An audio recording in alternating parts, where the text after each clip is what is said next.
भारत में 22 जनवरी को अयोध्या में राम मंदिर में रामलला की प्राण प्रतिष्ठा होना है। लेकिन पहली बार सन 1992 में जब बाबरी विध्वंस हुआ, गर्भगृह में जो रामलला की प्रतिमा थी, उन्होंने जो वस्त्र धारण किए हुए थे, वह कार सेवक वह वस्त्र आज जो लेकर आ गए थे, उसे वस्त्र को हम आपको दिखाने वाले हैं। जनप्रकाशन न्यूज पर आप भगवान श्री रामलला के वह वस्त्र देखने वाले हैं जिस दिन बाबरी मस्जिद का विध्वंस हुआ था और रामलला ने जो कपड़े पहने हुए थे। दरअसल रामलला के सन 1992 में जब बाबरी का विध्वंस हुआ, उस समय श्री रामलला ने जो वस्त्र पहने हुए थे, वह वस्त्र जिस शख्स के पास में मौजूद है वह है आरएसएस के पूर्व प्रचारक प्रमोद झा, जो सन 1992 में कार सेवा करने के उद्देश्य से वहां गए हुए थे। लेकिन जब वहां गए तो अचानक से मौजूद करीबन 5 लाख कार सेवकों ने बाबरी मस्जिद के ऊपर चढ़कर तोड़फोड़ शुरू कर दी। प्रमोद झा पीछे के रास्ते से गर्भगृह में चले गए और वहां पर उन्होंने देखा तो जब ऊपर बाबरी मस्जिद को तोड़ा जा रहा था तो मलबे में रामलला और उसमें दब सकते थे। इसके चलते उन्होंने रामलला की मूर्तियां और वहां मौजूद लक्ष्मण और कौशल्या मां की जो मूर्ति थी वहां से हटाई और एक थाली में रख ली। जिसके बाद उन्हें कपड़े जो उनके पहने हुए थे वह किसी के पैर में ना आए, इसके चलते उन्हें उतार कर उन्होंने अपने पास रख लिया। लेकिन अचानक वहां धक्का मुक्की शुरू हो गई। उन्होंने रामलला की मूर्ति, अन्य मूर्तियां और जितनी भी थी एक संत को दे दी।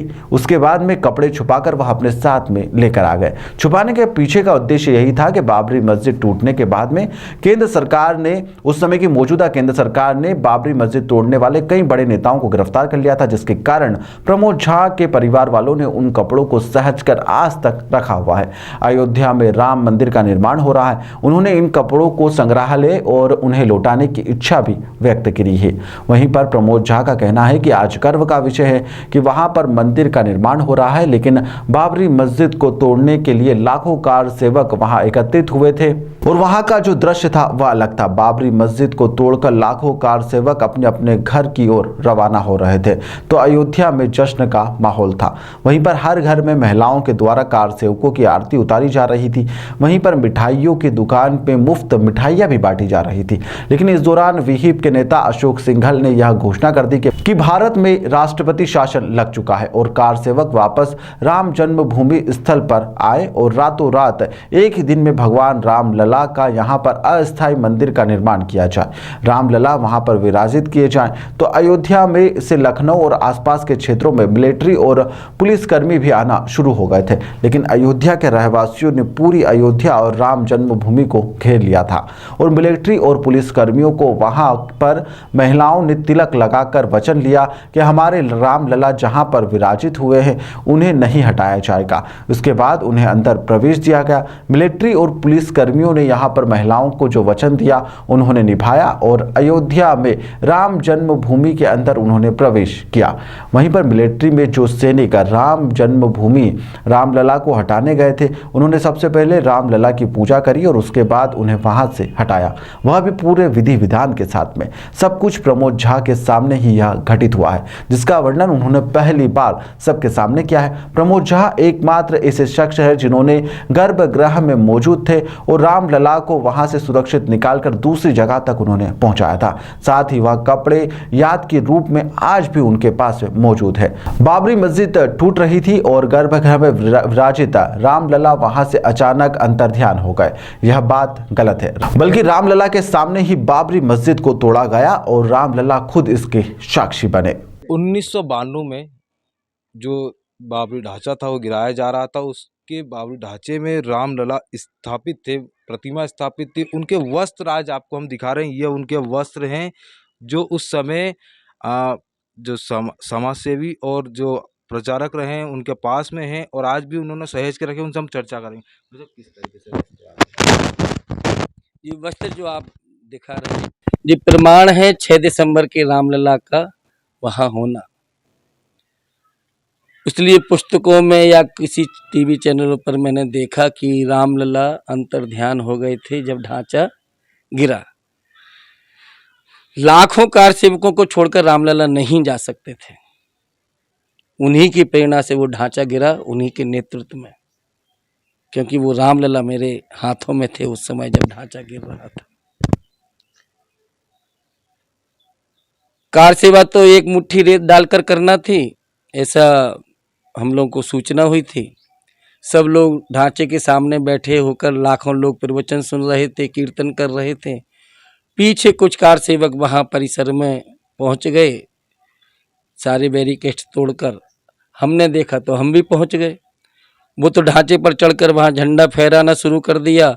हमने दर्शन नहीं किए थे, अभिलाषा थी, कई दिनों से परेशान हो रहे थे, भीड़ थी, जांच मांच बहुत होती थी, लंबी लंबी लाइनें थी, तो मैं सीधा गर्भगृह में पहुंचा। वो दृश्य ऐसा था गर्भगृह में कि रामलला थे और केवल मैं था। कुछ क्षणों के लिए तो मैं रामलला को देखकर और होश ही खो बैठा। जब कुछ थोड़ा समय जब गुजरा तो मलबा और ईंटा जब गिरने शुरू हुई तो मैं होश में आया। और फिर मैंने कहा यार ये ऊपर से तोड़ना शुरू कर दिया, कोई आजू से कोई बाजू से, और रामलला के ऊपर। तो मैंने रामलला को उठाकर उनके वस्त्र उतारे, क्योंकि मूर्तियाँ 3-4 मूर्तियाँ थीं। एक परात थी, रामलला को मैंने परात में रखा और वस्त्र उनके अपनी टी शर्ट में सीने के पास फंसा लिए। रामलला हैं, लखनलाल जी हैं और एक देवी प्रतिमा शायद कौशल्या जी रही होंगी। ऐसा करके वो विग्रह और भी शालिग्राम जी, हनुमान जी भी वहाँ स्थापित थे। उन मूर्तियों को मैंने उस परात में रखा जब तक भीड़ बढ़ने लगी थी। उस भीड़ में एक जवान संत थे, मैंने उनको वो सौंपा कि इनको यथास्थान पहुँचा दीजिए। और फिर जो पूरा वातावरण था खुशी के मारे कि आज ढांचा टूट रहा है, लाखों लोगों की आंखों में आंसू, सब ढोल धमाके, सब जी ऐसा उत्साह का वातावरण हो गया। अयोध्या पूरी दीपों से जगमगाहट हो गई, मिठाइयाँ बंटने लगी, लड्डुआँ बंटने लगे, गीत संगीत सारे मंदिरों में, घंटे घड़ियाल आरतियाँ शुरू हो गई। और वो 6 दिसंबर का दिन शाम को 5 बजे तक ढांचा पूरा ध्वस्त हो गया।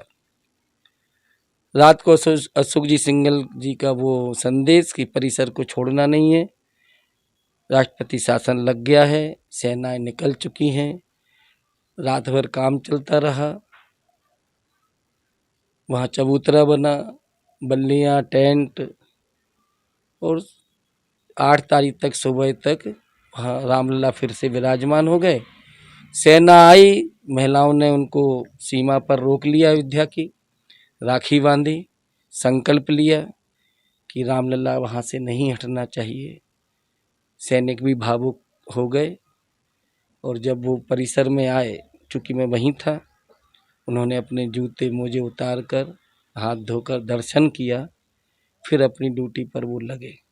9 तारीख को हम वापस आए, संघ पर प्रतिबंध लगा, बड़े नेताओं की गिरफ्तारी हुई, संघ घर के लोगों को डर लगा, उन्होंने जी वस्त्र छुपा दिए, हम भी यहाँ वहाँ हो गए, तब से ये मेरे पास है। ये वस्त्र आप देख सकते हैं किस तरीके के हैं, आज भी इनको छू कर हम समझ सकते हैं इनकी चमक आज तक नहीं गई है। ये चमक आज भी वही बरकरार है जो 1992 में बरकरार थी। हम भाई साहब से पूछेंगे, भाई साहब ये किन किन के वस्त्र हैं, बताएंगे आप? ये 2 वस्त्र हैं, बराबर के ही हैं, रामलला है, रामलला का वस्त्र और लखनलाल जी के वस्त्र।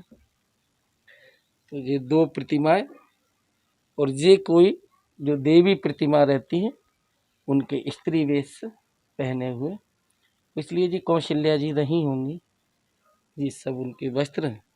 ये प्रमाण है कि रामलला मेरे हाथों में थे, मेरी गोद में थे, और उनके रहते, उनके नेतृत्व में, उनके सामने ढांचा का उद्धार हुआ। ये तो हमारे साथ प्रमोद जी झा, इनके चेहरे से ही चमक दिख सकती है कि आज हमारे राम फिर से लौट आए हैं। इंदौर से जनप्रकाशन के लिए चंकी वाजपेयी, बस।